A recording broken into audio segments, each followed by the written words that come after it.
आदरणीय कोर्टचा मी मनापासून आभार मानेन की आम्हाला सगळ्यांनाच त्यांनी ॲक्विट केलेला आहे आणि त्यांनी जो आम्हाला सगळ्यांना न्याय दिला आहे त्यासाठी मी मनापासून कोर्टाचा आभार मानतो। सर एकंदरीत 2013 से घटना थी, क्या क्या कोर्ट का निकाल है, क्या कहना चाहते हो?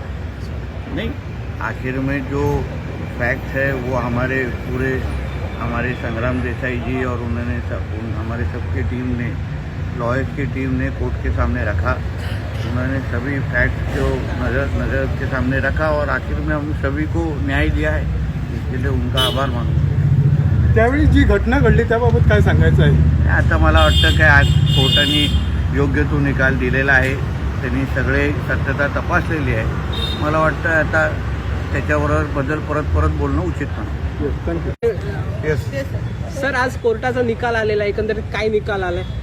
नाही, जे प्रॉसिक्युशनची केस होती त्या दिवशी जी घटना घडली त्या संदर्भात प्रॉसिक्युशनने आपले सगळे एव्हिडन्स विटनेसेस दिले। After going through the evidence the court has come to a conclusion that the prosecution has failed to prove the case आणि म्हणून सर्व आरोपींची निर्दोष मुक्तता करण्यात आलेली आहे। एक्झॅक्ट घटना काय होती त्या दिवशी? ती घटना होती की आपल्या सगळ्यांना माहिती आहे की काही लोकांवरती असॉल्ट झाला होता आणि त्या असॉल्ट करण्यामध्ये नितेश राणे आणि त्यांचे सहकारी होते अशी प्रॉसिक्युशनची केस होती।